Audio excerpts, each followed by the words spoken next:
find her way across the pond and create the most amazing business ever. I mean, can you tell us what led you to the Antiques Diva situation you got going on? It's like a little empire you got going, right? Thank you. You know what? It's so funny. When I started the Antiques Diva, it was just a blog.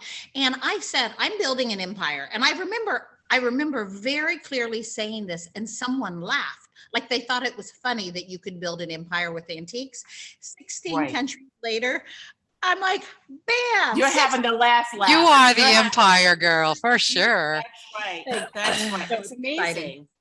But no, How did you get there? I will say a lot of work and a lot of luck, and being very open to opportunity. And so I had a vision of what I was going to do. I set out to do 15 years ago, and the vision of where I was going isn't where I am now. Where I have arrived is someplace bigger and better than I could have ever imagined. But my original vision was to write a book on where to go antiquing in Europe. And the book was picked up by a publisher, and this was 2008. And the book was killed. They just said, nobody's traveling internationally. Nobody's spending money on the luxury market. Nobody's spending money on antiques. Really? Your book. So 2008, my dream, I start writing a book. My dream is squashed. And I had already started writing a blog, and I think I've met both of you through the interior design blogging community. Yep. But I had already started writing a blog, and in 2008, that was that first wave of interior design bloggers, first wave of travel bloggers, and there was nobody blogging on my topic. I was the only one. And Wow. people started right after the book project was killed. I had already started writing this blog, and the blog gets picked up. It's mentioned in Marie Claire, it's mentioned in Travel and Leisure, and people just started emailing and asking, do you lead tours? And at first I said no, because I was like, that's just weird to take strangers shopping. And the third time someone asked, I was like, maybe I should say yes. And I charged them. And then I realized I didn't charge nearly enough, and I doubled the prices. And then I realized I didn't know enough. And so I went to a friend who knew more than me and said, hey, I need help. And what started as like a blog and one woman business grew. Before the pandemic, we were 31 people. We are now 12 or 13, but it's interesting. The pandemic almost put us out of business. Yeah, I can imagine. Not only did we survive it, we are stronger than we have ever been before. Our services are better, and our company, like our profitability is better. The way we run as a business is better. And honestly, I have a more balanced life. So I'm in a good place right now. Are you still, are the tours back, and that is still your main business? People are traveling, people are buying antiques again. So is it up to, well, it's better than pre-pandemic levels for you? It's different. It's a different client. One of the things that I had started about a year before the pandemic was I had started doing an antique dealer training program, and it's basically business coaching for antique dealers. I didn't phrase it that way. Now we use that phrase in marketing because it's trendy. Right. But basically, we started offering this antique dealer training program about a year before the pandemic. And when the pandemic hit, this is what I know about times of trouble, times of struggle, times of strife. What I know is there's always opportunity in those moments. And I mean, my own business started, as I said, in 2008 in the financial downfall. But I totally lost my train of thought on where I was going with this. About the business pre-pandemic versus your business now. So I had started about a year before the pandemic. I'd started this antique dealer training program. And when the pandemic hit, that section of the business is what saved my butt, because people started contacting me and saying, hey, I know you do antique dealer training, but I've been in business 7 years and I'm going to go out of business. I've never have gotten online. I'm not quite sure how to do this. Will you help me? Will you help me with an existing business? And I was like, oh my gosh, of course. So the majority of our clients at this moment are clients who've come in through the antique dealer training program or business coaching. And naturally, during that period when they couldn't travel internationally, we were helping source via video. We were going out on FaceTime one-on-one, taking people virtually shopping, which we still do, sending photos. But now I the good love news when you is do that. It's fabulous. back. It's like I've Yeah. gone on a little vacation when I I'm know. watching it. It's I so was fun. watching one of your shops. I was like, this is amazing. And I got off from watching you and I was like, I feel like I've been somewhere. It's fabulous. It was interesting when we started doing the Instagram lives, people realized, yeah, we had all sorts of technical difficulties along the way and wobbly Oh, phones. And I mean, we yeah. had to figure it out. But I think what people realized was also seeing the price of antiques in Europe. It was like removing the veil, like pulling back the veil so that people actually saw European antiques. And most antique dealers in the US charge a markup of 3 to 5 times cost. So I had a couple of antique dealers contact me and say, wait, you don't share this information. Oh, Because they were a little worried that they would lose clients. Right. right. I explained when you're buying 1 or 2 or 3 pieces of furniture internationally, what you spend on shipping, it doesn't make sense Right. to buy Right. internationally unless you're buying it out of love. Sure. However, if you're buying something, if you're buying a container load, you're buying a partial container, then that's where you can make money on it. So I quickly put antique dealers' fears at bay by saying, hey, listen, if you're buying just a few pieces, you always need to buy local. If you're buying a container load, that's when you need to come to me. Right. But Wow. I just think it's wonderful that you're able to open the door to a designer who's never shopped overseas and you help them through that process from soup to nuts. It really is like this fearless, journey with you. So it's great. My goal in general is to make antiques, European and Asian antiques, accessible. That's really what our goal is. We want to fast track clients to success. We want people to make money on antiques. And what I know is if my clients are making money, I'm making money. And so it's like a mutually beneficial thing. Mhm. It's great. You had a question, Linda? I was just gonna say, I think it's so incredible because you are the perfect description of that phrase we've all heard, building the airplane as you fly it. This wasn't even in your consciousness in 2008, what you were doing today.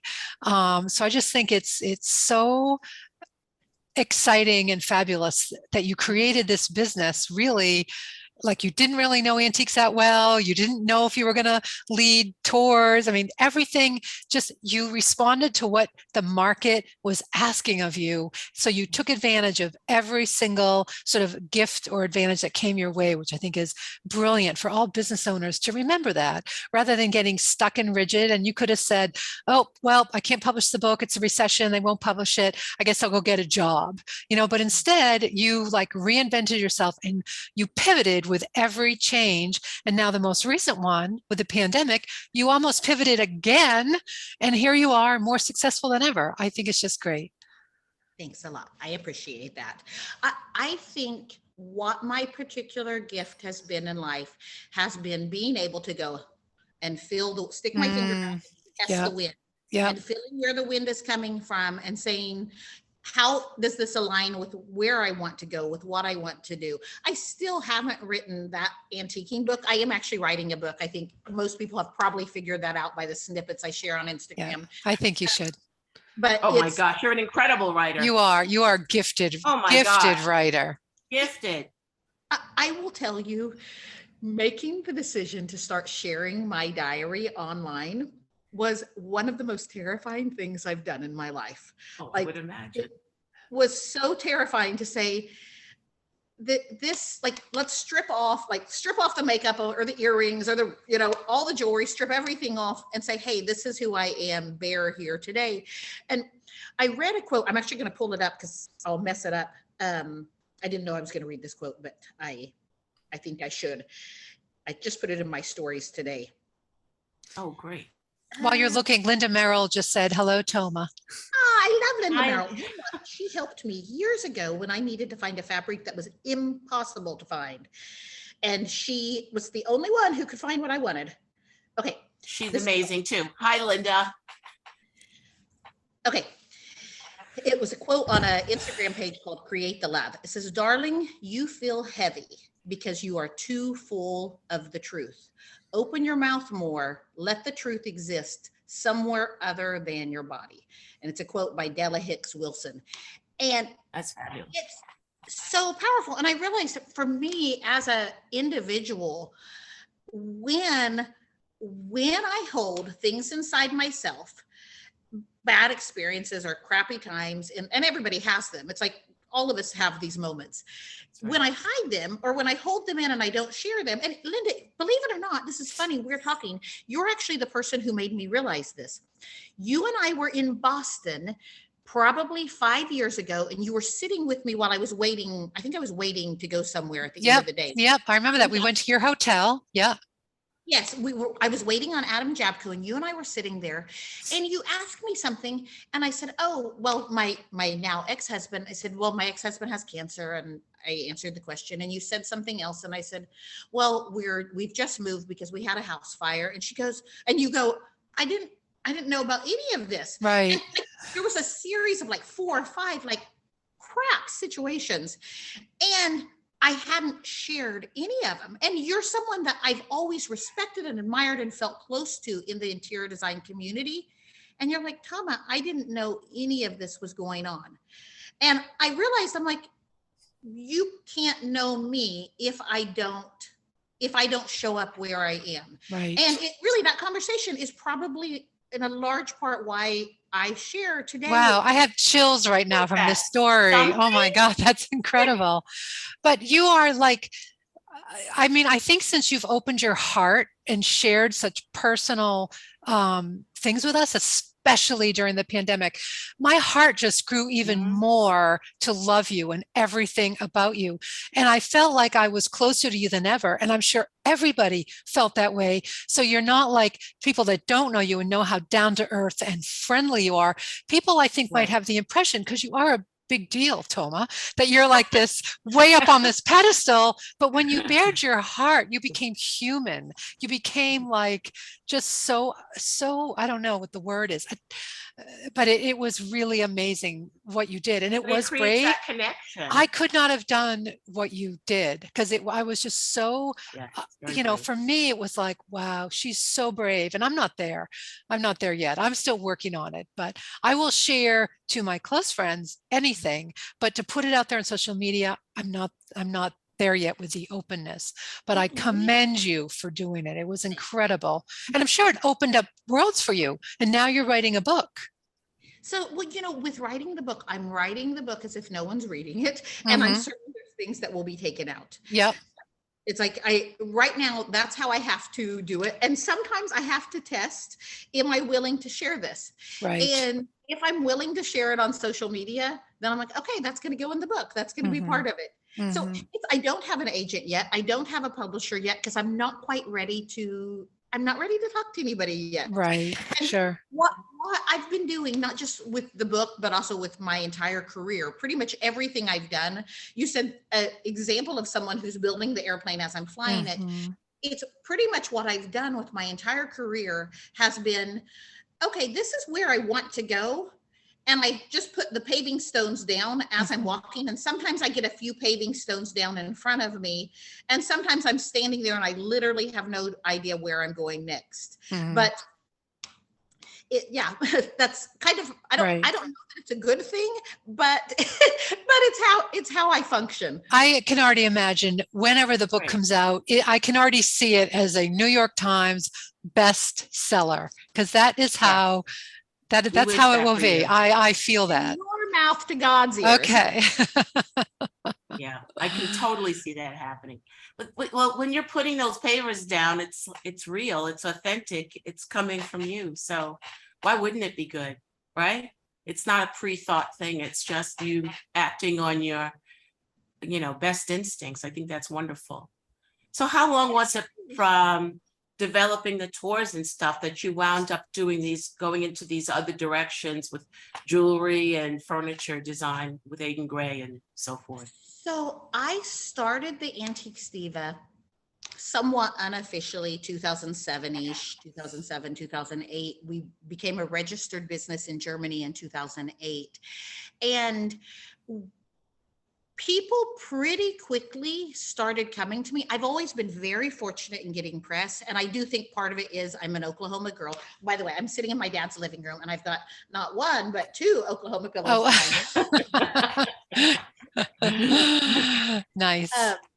But I think journalists always liked me because I was accessible, that I took something that was very intimidating and it's like, oh, this is this girl from Oklahoma and she's doing it. You can do it too.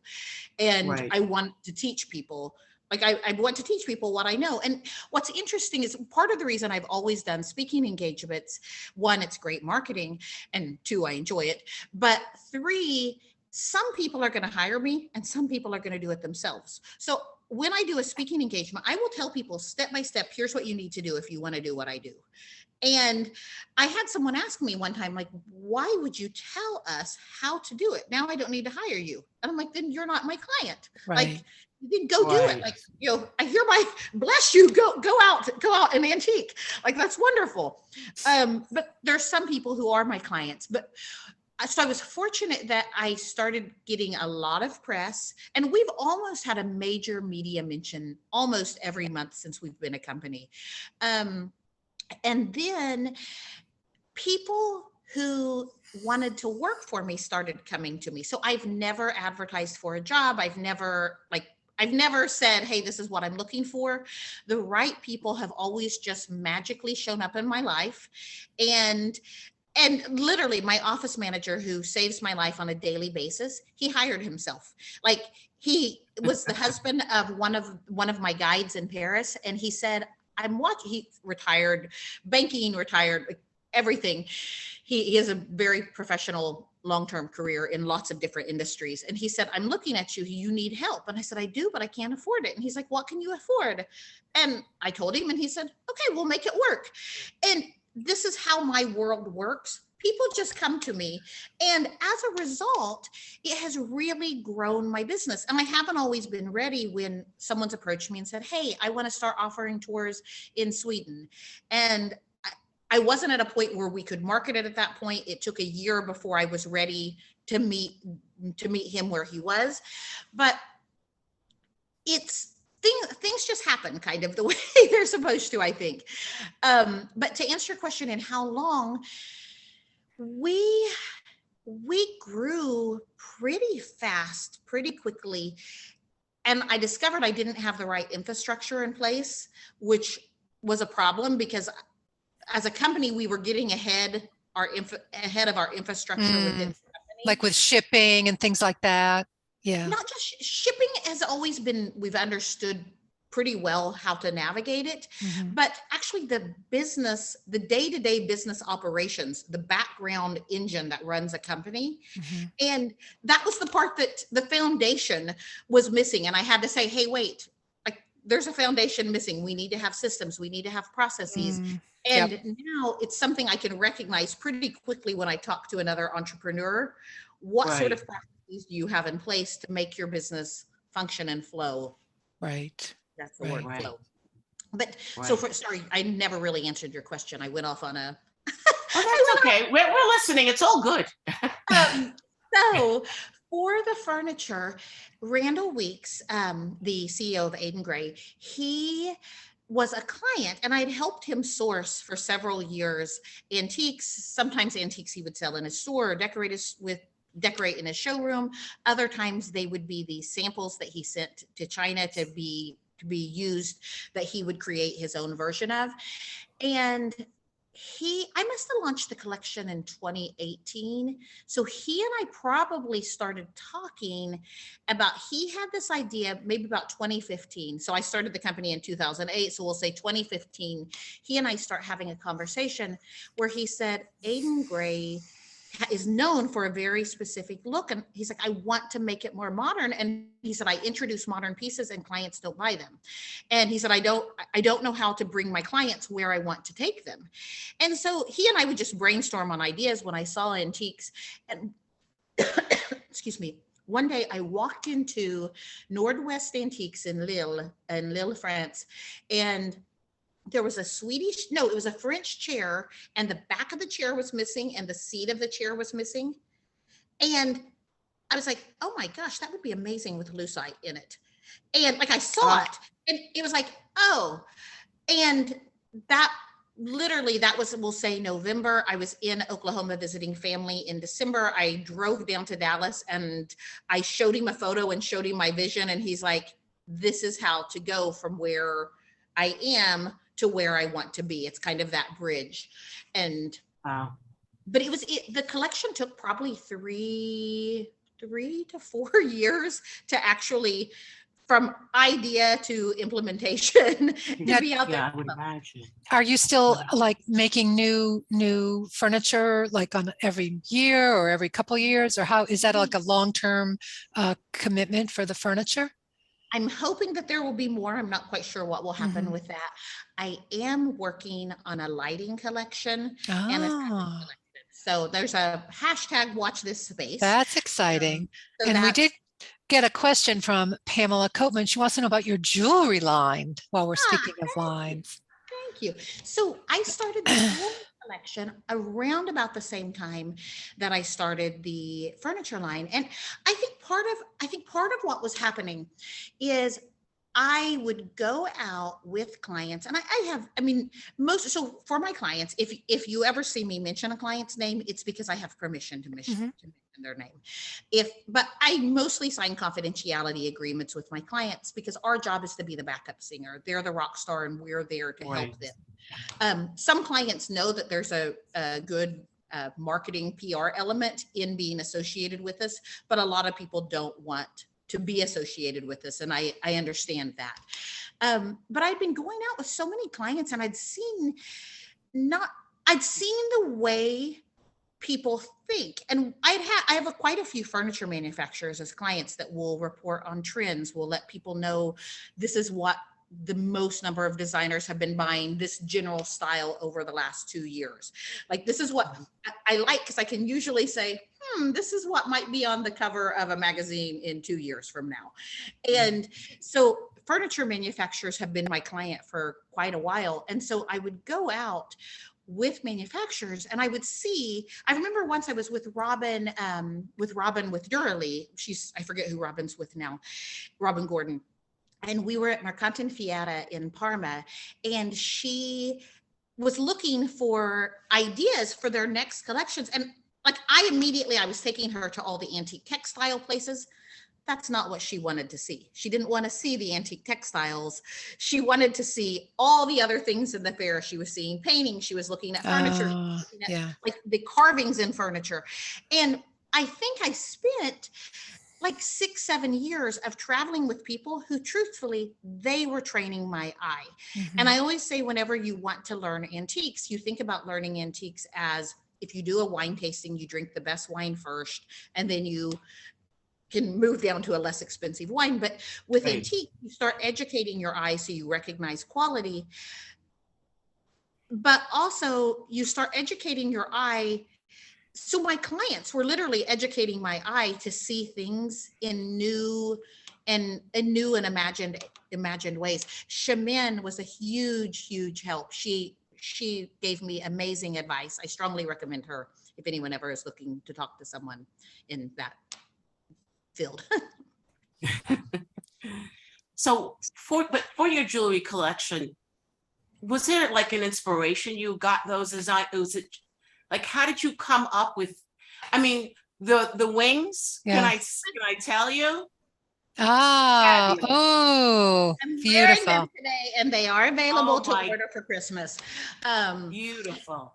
Thank you. No, if this is the thing that I wear almost every day. I usually wear my frog earrings every day too.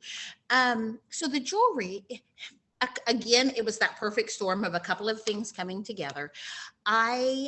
So my eye had been being trained over time.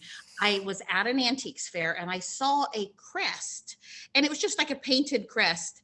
And it was a snake wrapped around, almost like a pharmaceutical symbol. It was a snake wrapped around, and it just embedded in my mind. Like I liked this image and I thought that would make a really cool piece of jewelry. And I had that thought and it was my first time I'd ever had the thought.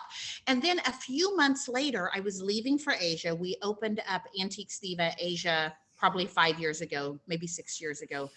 And I went to Bangkok for 3 months and we used Bangkok as our base and then we'd go out from there. And the head of our Asian business is Angela Samwai, and she owns Paul's Antiques.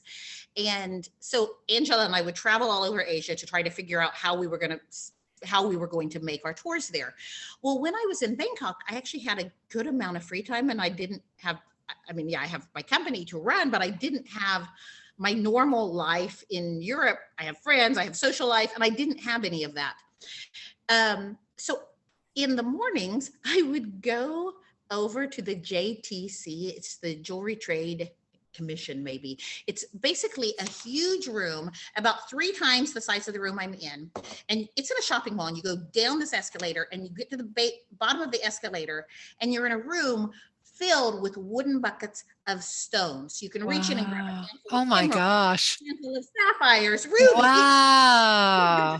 They're open buckets. Oh like my buckets everywhere. gosh. Wow. And when you get in, they give you a tray.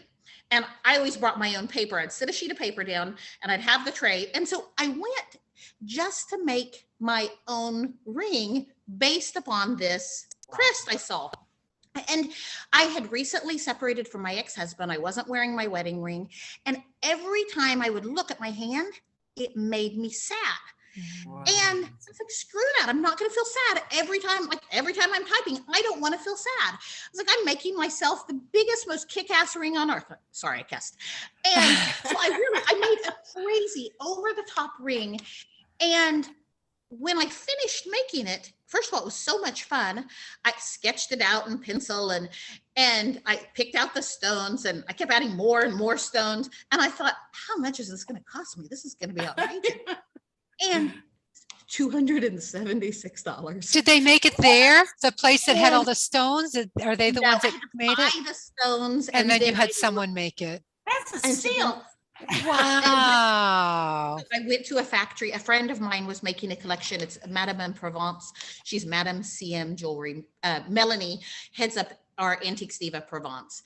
She Mhm. also manages the Antiques Diva Instagram page. So you see her a lot over there. So Melanie has a jewelry collection, Madame CM Jewelry. And Melanie, she was the one who introduced me to the JTC.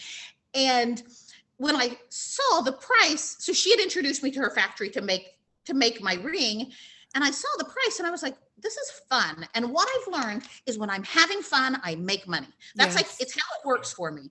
And I'm like, this That's is fun. I can fantastic. make some more. Worst case scenario, no one wants to sell them. And I have a really killer jewelry collection.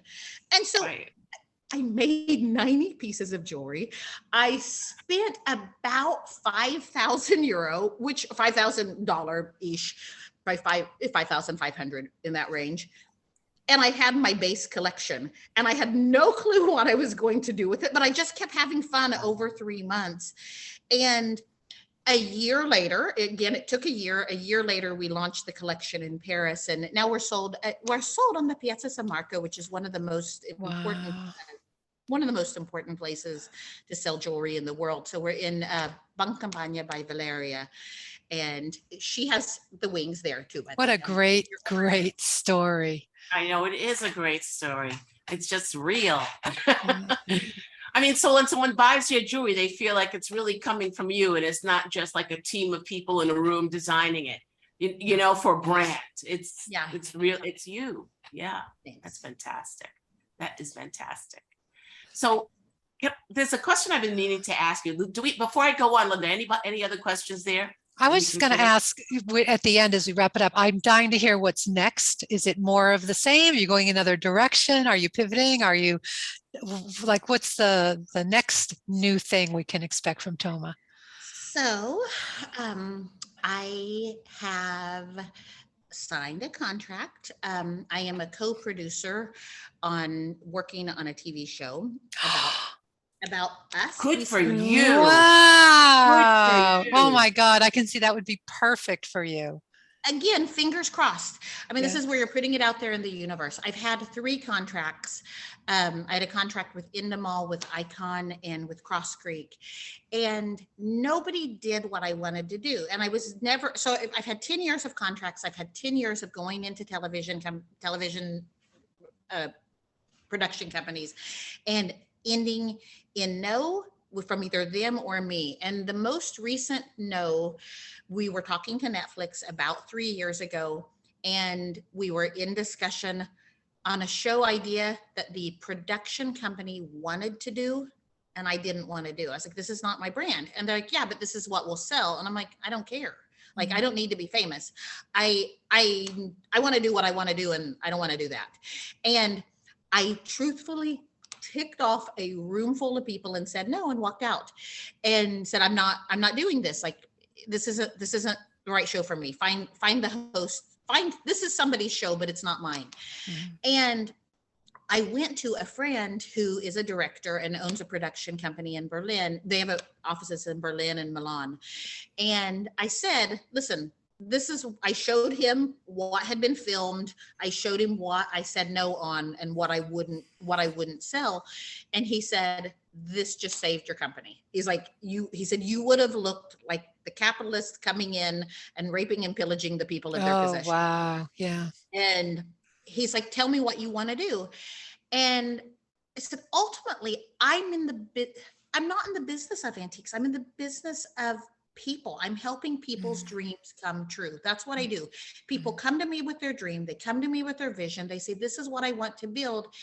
And I can usually help someone put the foundations in place or introduce them to the right people and to help them make their dream come true. And he's like, Tama, that's a show. He's like, that's a show. Let's do it. And so we started talking about this before the pandemic. It's been years of discussion, and we filmed last summer. We filmed most of the pilot, and my father just came to visit in Europe. He just came to visit. And what you started off, you said something earlier about that it's hard for people to see me as, I don't remember how you worded it, but the director, he goes, you look like you belong in Europe. People don't necessarily understand you're a girl from Oklahoma. And he's like, you built this, like you built your entire world. It's why I have my Instagram as Republic of Tama, because this is my republic. I built my republic. And he's like, people can't necessarily see it. And it's like, how do you convey that?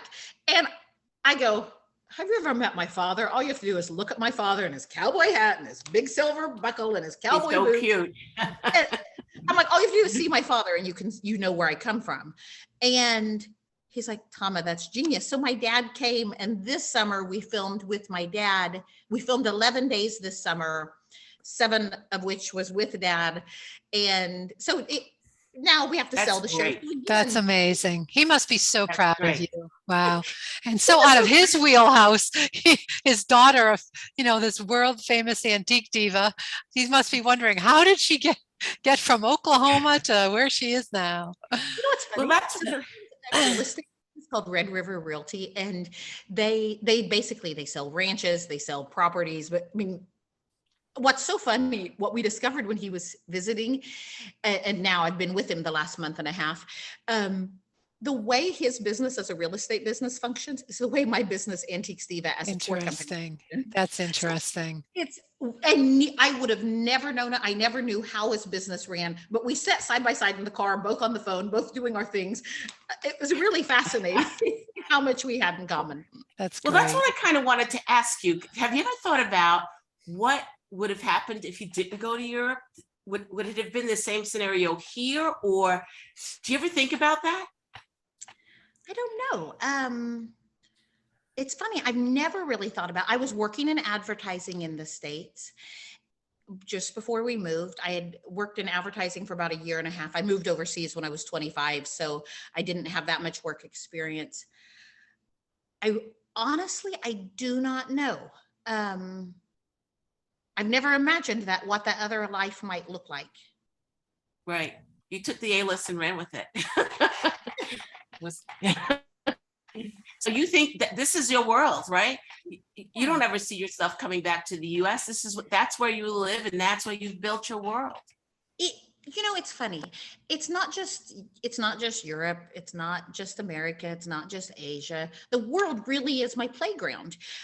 So I've been the last month and a half here in Tallahena, Oklahoma. I can't imagine the town has more than 1,500 people. It's the most charming town on earth, by the way. Super charming. But Christmas, I'm going to spend between Christmas and New Year's and part of January, I'll go to Chiang Mai in Thailand and to Siem Reap in Cambodia for about a month. And Venice is in my blood. So my dream would be to buy a house in the south of France that I turn into like an Antique Diva bed and breakfast. That would be my long-term dream, but I don't have the money to buy what I want to buy yet, but I will have the money at some point. So that's like you ask what's next. That's like what's in my vision. Well, that was actually in my mind because I had seen a little snippet of something along those lines that you had posted on Instagram. And I said to Michelle, I said, I don't want to like put something out there unless she brings it up, but it sounds like she might be buying a place in Provence and turning it into a B&B, but that's amazing. That'd be so perfect for you. Oh yeah. Researching it again, everything takes time. Somebody told me, and I don't remember, maybe I read this, may even have been Toby Fairley. What you can accomplish in 1 year, if you overestimate, what you can accomplish in years you underestimate. Right. And so many pots are boiling. And wait, I want to go back to on the TV show. So when I went to this director, his name is Radek. When I went to Radek and told him what I wanted to do, he said, you need to be a co-producer. And I said, yes, that's what I want. And he said, you need to have the 51%. It's your company. You need to have the final decision. And it was how I knew he was the right partner. And last summer, when we were filming the pilot and we were getting everything ready, he had a personal problem in his life and we had to stop filming for a year. And we had to stop everything that we were running full speed ahead with, we had to pause. And he's like, aren't you frustrated? And I was like, no, it's not the right time. Yeah, we just filmed this. If I have to wait, I wait, you're clearly the right partner for me in this. So things work out in the timing they're supposed to happen. And what happens in my life is I will have years of starting to gather information, putting it out there in the universe, telling people what I want. And what ends up inevitably happening is all of a sudden something magically appears and something that it's like that overnight success that actually took 6 years to happen. Right. And yeah. So I have a very fluid concept of time. Like time doesn't really mean something. So the bed and breakfast to me, it could happen in a year. It could happen in 3 years. It could be 5 years. Right. I'm pretty certain it will happen within 5 years, but yeah. maybe not. We'll see. We'll be your first guests. Yes. Your very first guest. We would love to come. I like that. Well, are you going to be in Paris in January for Maison Objet and do your? Yes. And hopefully have my party. Assuming we're allowed to hold a party. Yeah. I will be there with bells on and the party will be on in the Paris flea market. Great. Excellent. Great. Excellent. So our final question is, Toma, what would you or could you tell yourself when you were 20 years of age? Would you have any advice for yourself at 20, knowing everything that you know now? Yeah, I was afraid to do it alone. I didn't think I could do it. And even when it came to the point of my ex-husband and I made the decision to separate and ultimately divorce, my biggest fear was I couldn't do it alone. And I didn't even know this was in my head. And it's interesting because my father's wife has recently passed away and he just said, I don't want to be alone. And my biggest struggle as a single woman has been being alone. And at a certain point, I realized I'm doing this. Like I can do this. And it's more fun with a partner. I mean, don't get me wrong. It's definitely a whole lot more fun when you have someone with you. But I never knew that I could do it on my own. Right. And I think there's been a lot of dark nights. dark mornings too. And I've survived all of it. Mhm. And I wish that the 20-year-old me would have understood that. And I wonder, I mean, I have zero regrets about my marriage. I had a very happy marriage until one day I didn't. But so I have zero regrets about that. But I do wonder if I would have understood what decisions I would have made differently over time. There were times in my life that I took on a business partner. One of my failed ventures is we went into shipping, and I took on the wrong business partner for the shipping. Well, now I think I would have done it on my own, and I would have found the right people to collaborate with, but I wasn't confident enough to do that. Mm. And so really learning, I've got everything I need inside of me. And That's part great of that advice. means asking for help from other people. Mhm. So that doesn't mean that I'm an island on my own, but it means I have the resources, and I know when it's time to ask for help, and I know when it's time to do it on my own. And so that's what I would tell myself. That's great That's great. advice. Yeah. Great advice, and what a gift you've given yourself by doing all those things on your own. That's wonderful. That's wonderful. And We being cannot fearless. thank you enough. Yes, Toma, thank you so much. Delightful. It's just so nice to talk to you and have a nice conversation with you, and you're inspiring. I'm sure, whoever watches this will be truly inspired. We actually and, have several people that are watching live. great. So Great. And Well, if anybody knows any agents who need to be helping me publish my book, put it out there. I'm starting in this next couple of months to start looking for an agent. So I have to eventually release my baby into the world. I might know someone for you. So I'll hook you and up. we have Janet Bates on the stream who just published 2 books. So look her up in our feed. We had her on. So talk to her.